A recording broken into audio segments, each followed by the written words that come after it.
Well, Penn State and Indiana don't exactly have the most enticing matchups in week one. The rest of the Big Ten slate, though, will keep you pretty entertained this weekend.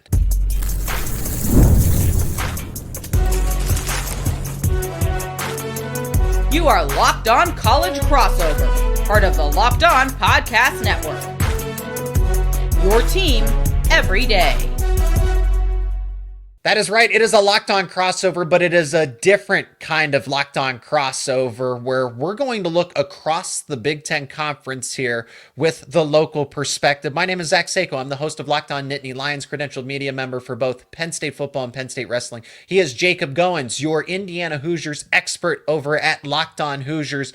And this is a show that is going to be dedicated weekly to expanding past Penn State and Indiana, focusing on the entirety of the conference. We'll give you predictions, breakdowns, and how the Big Ten slate will impact Penn State, Indiana, but again, give you a more comprehensive look past the Nittany Lions and the Hoosiers. So Jacob, I'm excited to team up with you on this. And in this show, this inaugural show, which, who knows if it evolves into a preview and a review, but we're starting right now, looking forward to this week one as college football is back.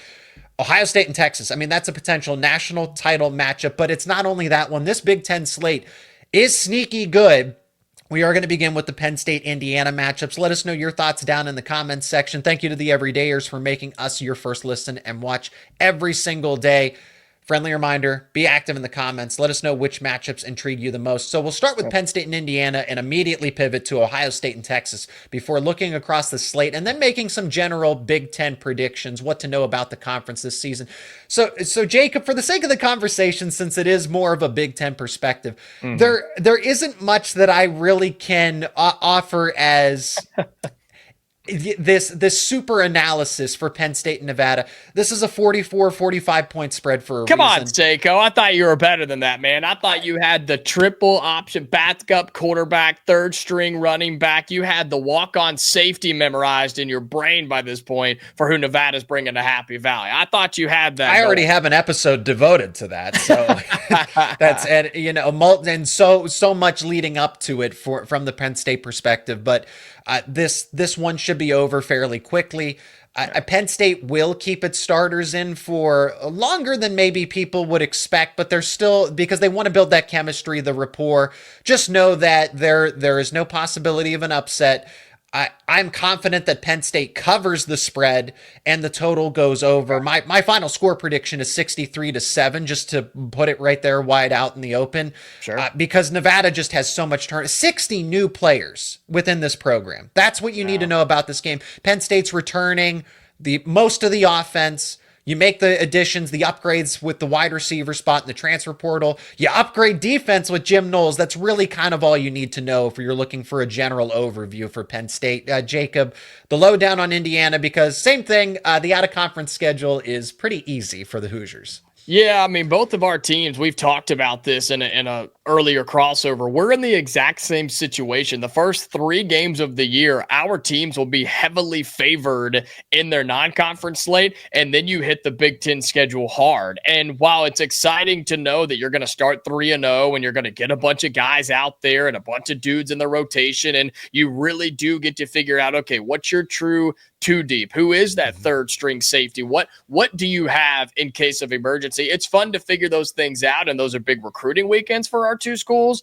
But for me, it's scary because it's like, man, I hope we're playing well. I hope the Hoosiers are ready. You better be playing near perfect football when you open up Big Ten play for Indiana. It's welcoming Illinois, who I think is a top 10 team by that time in the season. And so I'm just pumped for football to be back. Not really stressed about the wins and losses, obviously, but you and I go a lot deeper in terms of two deeps, depth charts, and things like that. So that's really what I'm looking for here in week 1, 2, and 3 for Indiana plus Penn State. Old Dominion is a much more respectable opponent than Nevada in this case. I mean, the spread is a lot closer. I mean, that's about give or take 20 points. Again, these things could change in real time. So what's your take on the spread with Indiana and Old Dominion? And are points going to be at a premium, or is this going to be a little bit of a slugfest? Well, I mean, you're breaking in a new quarterback if you're Indiana. You're bringing in Fernando Mendoza. You also have 3 new offensive linemen up front as well, and you are trying to figure out what your running back rotation is going to be. But I think the reason your total is only 54.5, according to our friends at FanDuel, and Indiana favored by around 24, 25 points. Indiana's defense is one of the best in the country. It was a year ago, and it will be again this year. I don't see Old Dominion moving the football or scoring the football very often. And so then the question is, well, how long does the offense for the Hoosiers stay in there? Look, I think Indiana covers that spread, Zach. I really do. I think it's a lot. I don't know. It just seems a little weird for it to be that low, especially when Illinois is favored. I thought the same thing. In their game, like 45.5 for Illinois over Western Illinois. But I'm with you. Old Dominion, the Monarchs, you got to respect them a little bit. But the game is not in question. The result, I should say, is not in question. I think Indiana will cruise. I think it'll be fine. And in these types of games, you know this, it really is about get in and get out. No injuries, no mistakes, nothing crazy. You're not going to see the offense fully wide open, right? That's not what you do in week 1 against a smaller opponent. So for Indiana, if we do those things in Bloomington, I'm happy, honestly. All right, let's get to a game that has significant consequences here. Texas in Columbus, big noon kickoff. Yep. Ohio State opens up with the Longhorns. It should be a 1-2 matchup. In some places, it is. Texas is, per the AP poll, though, Penn State takes that number 2 spot. So it's a 1 versus 3 matchup. Regardless, you're getting 2 teams that are contending for a national title here. Arch Manning, the new faces of college football, the new face, potentially future faces of quarterbacks in the NFL, with Arch Manning and Julian Sayin. That's what you're getting in this matchup. Ohio State is interestingly favored, and that's where I want to begin, because yes, it is home field advantage. But Texas, when you're talking about week 1, Texas has a case to say that they have the best defense in the entire nation. Yeah. Arch Manning isn't brand new from the sake of he did play at times last season. And he sat and he's gotten to learn behind Quinn Ewers, but now he's ready to take over. He wasn't really thrusted into the fire, if you will. Yeah. So Ohio State, Julian Sayin, okay, his job's going to be pretty easy with 4 future NFL pass catchers, including tight end transfer Max Clare. I just don't know how a new offensive coordinator, new quarterback, new defensive coordinator, 8 new starters on the defense for Ohio State translates against a team that's similar to Penn State, has that consistency and continuity across the board. Well, I always take a situation in a game like this because there's no doubt, nobody is denying that these are 2 of the best teams in college football to start the season and most likely will be at the end of the season. But you said it, Ohio State's a 2.5-point favorite, but they're at home. It's an 11 a.m. kick in Columbus at the Shoe. The place is going to go nuts, even though Ohio State fans are upset about it being an 11 a.m. kick. I get it, but it ain't going anywhere, so you just got to move on and deal with it. Fox likes you, Ohio State. They like do you a ton. They love you so much that they put you at 11 a.m. Central Time and noon Eastern Time on their network. But I take a situation in a game like this because I feel, just from talking to people and hearing folks, Zach, and we're going to do our Big Ten squad show this week as well, I feel like the picks are kind of split. A lot of people picking Texas, a lot of people picking Ohio State. But what if the roles were reversed, right? What if Ohio State was taking Julian Sayin and a new look roster, but a high-powered offense and some question marks on the defensive side of the football? What if they were going to Austin and taking on the Longhorns on the road? How much different would this be? I think it'd be lopsided. I think 90% of the public would pick Texas in this game if it was taking place in Austin. So that's kind of the difference there that showed you who probably is the better team, but how tough this road trip is. I just don't know if I trust Arch Manning yet, but I don't know if I trust Julian Sayin yet either. Like I said, his job is going to be fairly easy. Julian Sayin's, that is, because Jeremiah Smith, Max Clare I've already mentioned, Brandon Ennis, Carnell Tate, really name anybody. Four options. Just get the ball out there and let them go to work. That's all you got to do. So how are you attacking this game? Because I obviously want your opinion for who wins. I think Texas wins. I do think I will say this. I do think there's going to be a delay, if you will. This game's not really going to open up probably until the second half Yeah. because of the noon kickoff, because this is a 1 versus 3 in week 1. So much change, brand new play caller for Ohio State. You're going from Chip Kelly, who's just objectively just a seasoned veteran when it comes to coaching and understanding offense. Your opinion of him may differ, but he's still a really competent play caller and understands the X's and O's. Head coach, debatable at this point with stints in the NFL and then at UCLA and everything else. However, they won a national championship at his direction with that offense. So, with that being said, you also get Matt Patricia. You want to talk about questionable coaches and coordinators. Matt Patricia is just that and taking over for Jim Knowles. Again, I'm going to side with the team that just has more returning, especially earlier in the season. I think Ohio State can get better. I think they will get better as they continue to gel. So that trip up to Columbus for Texas, again, a noon Eastern time for a kickoff, that is tough for the Longhorns. So if Ohio State's leading early, I just don't see them closing. Now, I don't know how much scoring there's going to be because, like I said, Texas's defense is objectively top 3, and definitely you could make the argument that they're number 1 for me. Yeah, I mean, a total of 47.5 with FanDuel, and that tells you how good these defenses are going to be, how much talent is on each defense for the Buckeyes and for the Longhorns. But I think Texas is the better team. I'm with you. I just think Ohio State gets it done. I'm not willing to bet on Arch Manning yet on the road for his first big boy start in college football, going up against an Ohio State defense that was capable of giving up big plays a year ago. If they clean it up, I think the Buckeyes squeak out a win. Here's the good thing, though, before we move on. Whoever wins this game, it's a huge resume builder. You carry that with you the rest of the way. The loser's not out. The loser's not done. The season's not over. Whoever loses this game, it'll hurt. It'll sting for a little bit, but each team's going their separate way in conference play. This really is just a resume building opportunity in week 1. I like Texas. I like Texas decisively. Like I said, second half game for the Longhorns. Buckeyes will take the lead early, and then Texas ultimately comes back. If they are trailing by 7 to 10 points, I don't think it's going to get any further than that. But I do think Texas can actually win by that margin at the end. So something along the lines of, a 27-21, I think is the realm of possibility for Texas. Okay. Hey, according to our friends at FanDuel, Texas is the national title favorite at plus 550, Ohio State plus 650, Penn State at plus 750, just to kind of give some perspective here. Indiana plus 12,500 for anybody that is wondering. Saying there's a chance, baby. Saying there's a chance. Those aren't the only enticing matchups here.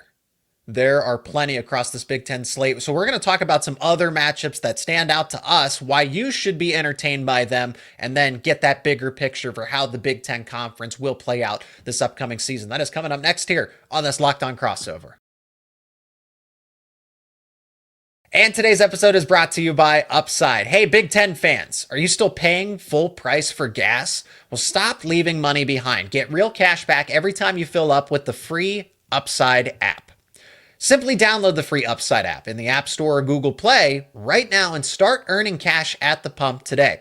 Use our limited time promo code FOOTBALL and you'll get an extra 25 cents back per gallon on your first fill up. You can make up to $300 a year just from buying the gas you already needed.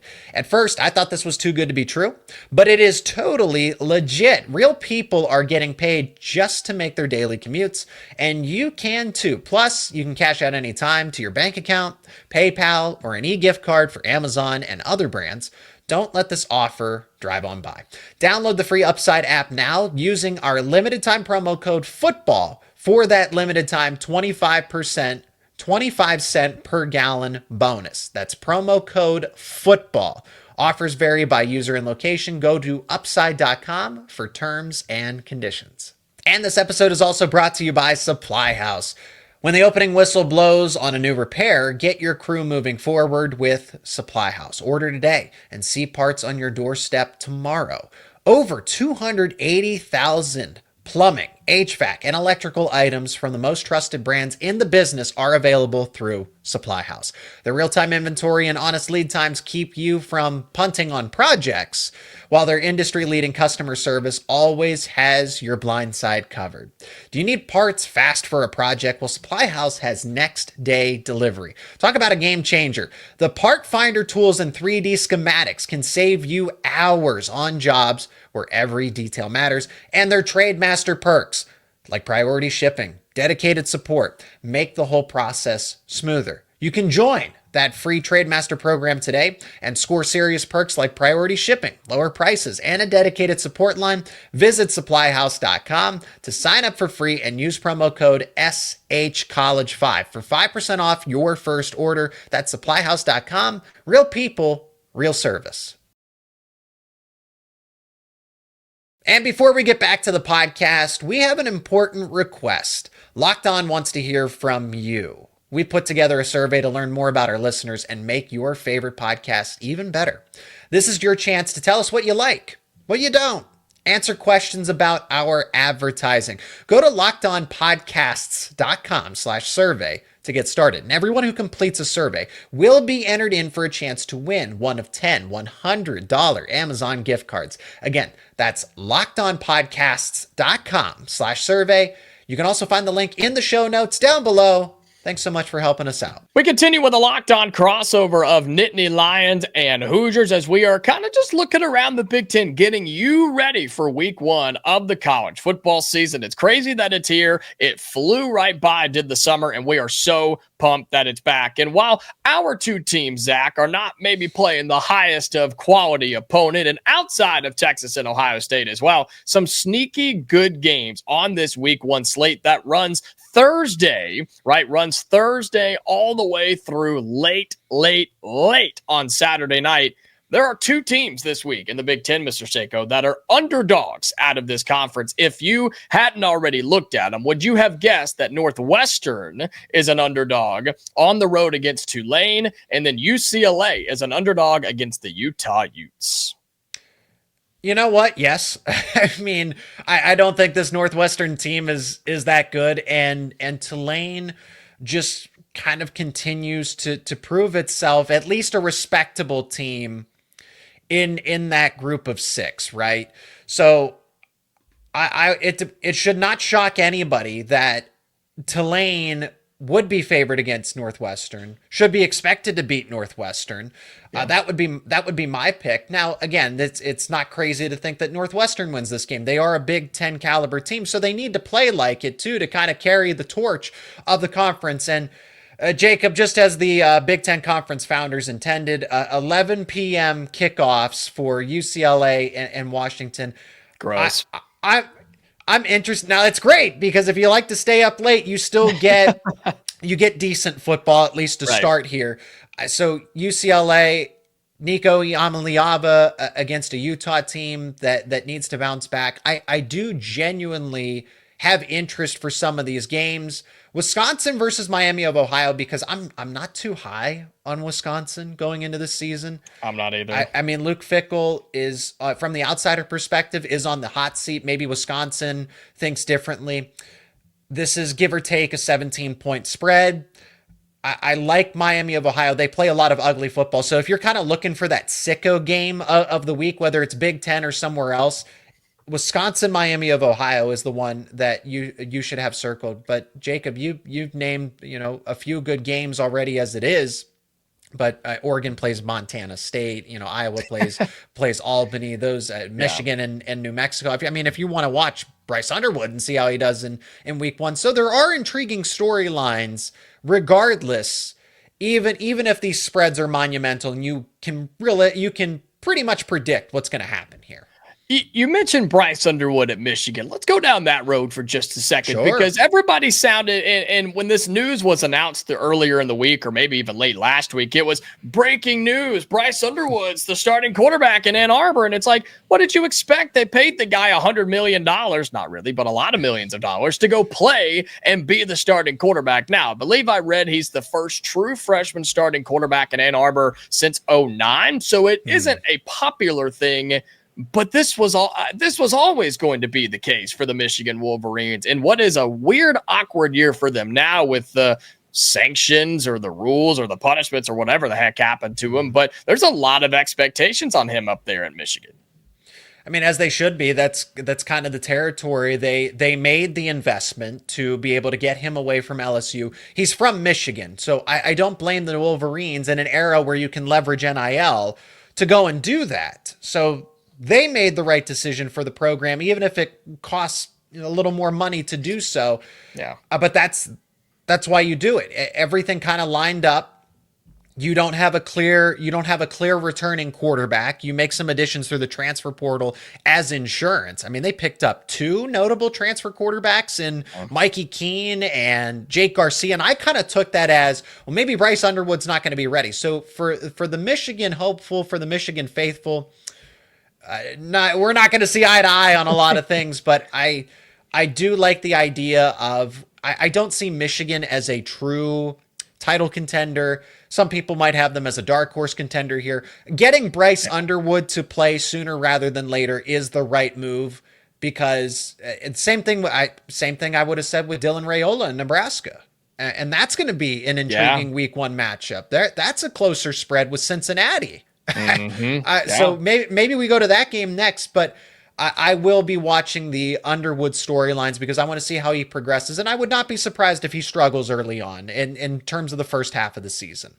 Yeah, well, that is where we're going next, because for any of you crazy football fanatics like we are here in the Big Ten Conference, the teams are in action Thursday, Friday, and Saturday. 4 games on Thursday, 2 games Friday. Everybody else plays on Saturday. But Zach, I feel like not enough people are talking about Nebraska and Cincinnati. This is a P4 game. This is Nebraska from the Big Ten, Cincinnati from the Big 12, in Arrowhead in Kansas City, going at it on a Thursday night. I mean, this is a really good matchup to me, and everything is on Dylan Raiola for this Nebraska squad, who has just been scrapping to make bowl games, and all of a sudden people want to talk about them as a dark horse to make the college football playoff. I'm not on that train yet, but Dylan Raiola's got to show me a little something with this Nebraska squad, and they can do so on Thursday. Nebraska, I think this speaks to kind of quietly how good Cincinnati actually is, because I do like what Nebraska has in terms of its receivers. They added Dane Key out of the transfer portal. Dylan Raiola gets some reliable weapons to throw to in year 2. And again, you got some of those growing pains out of the way. I still default to Matt Rule as a very good college football coach. Okay. He didn't make it in the pros, but he turned around Temple, for crying out loud. He turned around Baylor, for crying out loud. Yeah. So if you have the resources, if you have the alignment that you would at a Big Ten school like Nebraska, I feel like Matt Rule should be able to continue to succeed, or at least punch above the weight class and succeed ahead of what expectations would generally be outside of Nebraska, because I don't think many people expect this team to be a Big Ten Conference contender, a dark horse, last addition to the playoffs. I can see Nebraska being undefeated by that Penn State game. I'm not guaranteeing it. I'm not even predicting it. I'm saying that the schedule actually lines up pretty well, where I don't see Nebraska. The 2 games that I have circled are Michigan and USC, both of which are at home. Yeah. So if they catch fire, if Dylan Raiola is further ahead along in his development schedule, that's a team that could be 10-0 going up against the Nittany Lions at the end of the season, where a playoff berth is very realistic. You got Nebraska at 7.5 for their win total. Cincinnati out of the Big 12 is 6.5. So this game, a season opener on a Thursday night, it looms large for both squads if they want to hit their win total, even get close to their win total, and try to compete in their respective conferences. Couple of more games before we move on that I think people just need to have their eyes on. At least if you see it on, turn it on for just a moment and check it out, right? Mariota makes his debut as the new head coach of Purdue. Not that I'm personally excited about that, but he is going to be in action with the Purdue Boilermakers. And then a sneaky good game, Seyko, at the very end of the night. It's Colorado State making a quick trip up to Seattle, taking on the Washington Huskies. That's an 11 o'clock start on the Big Ten Network. Washington favored by over 3 scores, but Colorado State, one of those teams you don't want to mess around with early in the year. Yeah, the same kind of thought process that I have about Nebraska, some people are going to have for Washington, and I'm bought into Washington as well. I just I am don't know. too. I just don't know that the schedule is exactly as favorable as some other situations. Illinois, for example, again, Nebraska, where Washington is going to be tested and challenged. But I like Jed Fish. I think that's somebody that's probably not going to stay at Washington for very much longer. And Damon Williams is a dark horse Heisman contender because of what he can do both through the air and on the ground. They bring back Jonah Coleman as that bruising running back who can do anything and everything you ask him to, just from the physicality standpoint. You got a wide receiver number 1. You have somebody that could be drafted on day 2 in Denzel Boston. That trio is not very common across the Big Ten, let alone college football. And Washington has it. So yeah, they'll beat up on Colorado State, but I like I want to see how. I think Washington's definitely a second half team because that's still a young quarterback in Williams, but can be even better if they really figure it all out. Yeah, I'm with you. And I don't want, hopefully this doesn't get to too many people, because I'm on Washington too. And I don't want everybody to jump on Washington and then us be right and then everybody say they did it. But no, I think Washington's a really exciting team. Almost all their big games are at home, other than going to the big house and having to go to Madison. They get Ohio State at home. They get Illinois at home. They get Oregon at home. Like, big time games for that Washington squad, who opens up at the very end of the night on Saturday against Colorado State. So really fun matchups for the Big Ten in week 1 of college football. Now we zoom out and look at the conference as a whole and what you need to expect, or maybe what you should expect for the 2025 season. We talk about that next here on a Locked On Crossover. Today's episode of a Locked On Crossover is brought to you by Game Time. College football is back, and we could not be more excited. The tailgates, the rivalries, the energy in the stands, there's nothing like it. But let's be real. Actually getting tickets can feel like more of a battle than the game itself. Endless queues, hidden fees, prices that are jumping off the screen when it comes to checkout. That's why I use Game Time, the app that gives the advantage back to the fans. It's the easiest way to score last-minute tickets at the best prices with no surprise fees. What you see is what you pay. I pulled up the Game Time app. In just a couple of taps, I saw amazing deals for the big games in week 1. I'm talking about your favorite college football games as low as $25. So if you're trying to get out to week 1, maybe you want to go to week 2, maybe you have a game in November that you're ready to get to, there's only one place you need to buy your tickets, and that's with Game Time. Take the guesswork out of buying college football tickets with Game Time. Download the Game Time app, create an account, and use the code LOCKEDONCollege for $20 off your first purchase. Terms apply. Again, the promo code is LOCKEDONCollege. That's LOCKEDONCOLLEGE for $20 off. Swipe, tap, ticket, and go. Download Game Time today. We're in the home stretch of this brand new series here to look at the Big Ten Conference week by week, how it affects Penn State, how it affects Indiana. And now we zoom out, like Jacob had said, and look at the conference as a whole, not just those week 1 matchups, but we started to get into it about Washington. Illinois is a dark horse contender to make the playoff, and people are saying, well, what has Illinois earned or anything like that? That doesn't always, that framing doesn't always apply. Every season is unique. Yeah, and correct. I like Illinois a lot to be in that college football playoff as this year's Indiana. So Jacob, you can speak to that, of course. I hope you're wrong. I think Illinois has a very favorable, we want to talk about favorable schedules. Outside of playing Ohio State at home, I mean, they should be favored in every single game that they played. Maybe Washington is starting to peak at that point in time, but yeah, I mean, they are, in my mind, they're going to be favored against Indiana. It's going to be close, but in my mind, I think they're favored going into that game. They'll be higher ranked. Again, I've said it. I think they're a top 10 team because that's week 4 of the season. Like, something will happen above them, and Illinois will win the games they need to. They will be a top 10 team when they come into Bloomington. Will they be a top 10 team? I don't know. We're going to have to wait and see, but they will be ranked as a top 10 team. And look, I've dropped this nugget on several other shows. They bring back more starting talent from a year ago than any other team in the Big Ten. Like, you can't fake that. That's not, you don't make that up. That won't go overlooked. And so a team that won 10 games a year ago, yeah, they absolutely could be good this year. I'm just looking at Illinois more as the inevitable step back, where people have put Indiana in that category, right? Because historical season, the best season you've ever had, go to the college football playoff. There's no way you can do better than that, right? And I totally understand, but it's so fascinating. Even taking my Indiana glasses off for a second, looking at the fact that these two teams, Illinois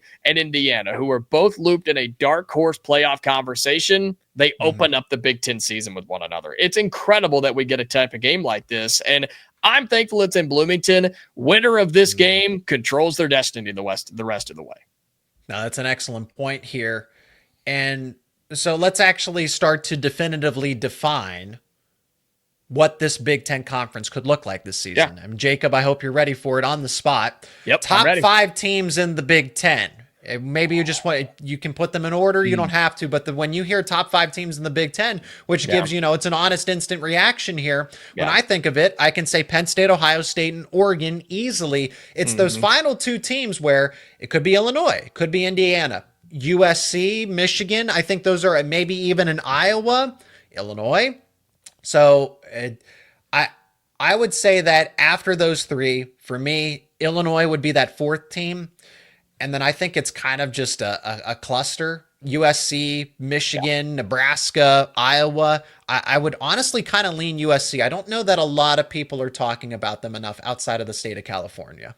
Well, it's also just fun to poke fun at our friend Mark Culkin of Locked On USC and tell him that USC is not going to be any good. They are talented and they should be good, but I just don't believe in Lincoln Riley to be the man out there in Southern California. Are you wanting to do top 5 going into the season right now as we speak, or like a prediction for the end of the season? That'll be our top 5 by the end of it. Prediction for the end of the season. Woo, okay, so those 3 are the 3 at the top are the same for me. Penn State, Ohio State, Oregon. Those could be in any rotation. I think Oregon could slip out of that 3rd spot though and be still top 5, but maybe not the 3rd best. Just watch out for the Ducks to maybe slip up a time or 2. I think Indiana's in that top 5.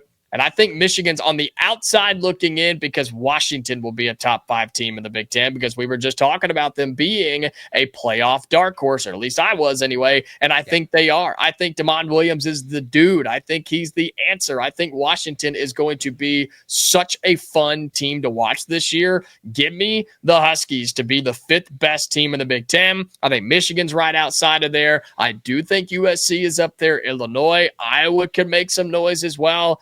So many possible good teams, but I just don't know what we're going to see just yet. But that's my pick, is Penn State, Ohio State above everybody else. And then you'll have teams like Oregon, Indiana, like I said, Washington, Michigan could find their way in there. But that's what I'm going to go with, is Penn State, Ohio State, Oregon 3 for now, Indiana, and then Washington's my top 5. Bottom 5? Quickly, because I do want to, Big Ten Conference, teams that could make the national championship. Big Ten Conference championship, national championship. So bottom 5, in necessarily no particular order, but Maryland is the first team so that's one of the worst teams in the conference this year. Northwestern, Purdue, so Rutgers, and that it's really it's kind of difficult who that next team, maybe it's a Michigan State, maybe it's a UCLA. If I had to say, top 5 in order from worst to the 5th worst, Purdue, Maryland, Northwestern, Rutgers, and then I quietly like Michigan State, so I guess I'm going to throw UCLA in there. Okay, see, I'm going PJ Fleck at Minnesota, and I'm saying that this is finally the year that they move on and realize that they can do better than him in Minnesota. After an extension. Wow. Well, I mean, I think it goes so bad and so poorly for them to where it's like, man, I thought the extension was dumb, and we've seen other college programs extend somebody, and then they realize, oh, maybe that wasn't such a good idea. So, no, I think it goes really bad for Minnesota, like really, really bad this year. Okay. Let's get to conference championship picks. I have Penn State winning the regular season conference and the Big Ten championship. And I think they meet Oregon in that Big Ten championship game because I think they will hold the tiebreaker. I have Oregon going 11-1, losing to Penn State, but Ohio State will be 10-2, Therefore, same conference record, but overall record, since they don't play each other, Oregon would get that pass into the Big Ten title, and I think Penn State would beat them twice in that season. Yeah, I think Penn State gets there. I think Penn State is clearly the best team in the Big Ten. They should win the games that they have on their schedule outside of the big ones, but I do have Penn State getting there to the Big Ten championship game. I like the pick for Oregon just because of all the weird tiebreakers that we're going to have. I think Ohio State is in there too. All three will make the college football playoff, so I'm going to take Penn State to win the Big Ten, but I've said it before, Seyko. I hate to do it to you. They're going to win the Big Ten. But I don't have Penn State winning the national championship. I think they come up short again in the college football playoff. I don't know to who yet. I can't predict that far. But I do have Penn State winning the Big Ten title over Oregon. But Ohio State backs their way into the college football playoff without having to play in that conference championship game, which is the new trend in college football. Which might end up benefiting them. So let's simplify the question to wrap it up, Jacob. Who wins the national title from the conference? Is it a Big Ten team? Is it an SEC team? Maybe it's Clemson out of the ACC. I think Clemson's the only national championship team. Nobody from the Big 12. The Big 12 is not getting close to the national title. So basically the question is it a Big Ten team, an SEC team, or Clemson? I think Penn State, I will err on the side of, since I think they can, I say they will. So Penn State's going to be my national championship pick. It's almost like, this is the best situation. I have to as the Penn State podcast host. My official pick is Penn State over Alabama, but it depends on who ultimately, where they all line up in the bracket. It could be Penn State versus Clemson, Penn State versus Georgia. So I would say that I see Penn State or Ohio State winning a national title out of the Big Ten. I don't see Oregon doing that. I see Georgia, Texas, Alabama as true national title contenders, with Clemson from the ACC. So if we're going in terms of quantity, the SEC has the most likely chance to win and get that national title back for bragging rights for the conference. I would love to say that the Big Ten wins their third in a row, but Penn State is the best chance for the Big Ten to do so. And as I just said, I don't think Penn State wins at all. So I am going to go away from the Big Ten and away from the SEC. I think Clemson is just nasty on their interior lines both ways. I think they're just disciplined. Dabo Swinney finally gave into this idea of the transfer portal and NIL. I think Clemson's one of the most talented teams in college football. Their schedule's a joke, but they'll beat LSU in the opener. You'll see why they're legit. I'm taking Clemson as my national title favorite. All right, and that's where we're going to wrap things up here on this new series. It's a Locked On crossover, but to give you a better perspective on the Big Ten from that Penn State, Indiana perspective. So we hope that you join us all season long as we have these conversations, because the Big Ten Conference, with the expansion and with the run that it's had on national titles, it is worth talking about despite us being locally focused on Penn State and Indiana. My name's Zach Seyko. I am your host of Locked On Nittany Lions. As always, he is Jacob Goins, your host of Locked On Hoosiers. Thank you so much for joining us. Thank you to the everydayers out there for making us a part of your regular routine. Thank you for your comments down below, and we'll see you very soon again for this crossover to talk about week 2 and more here with the Big Ten Conference.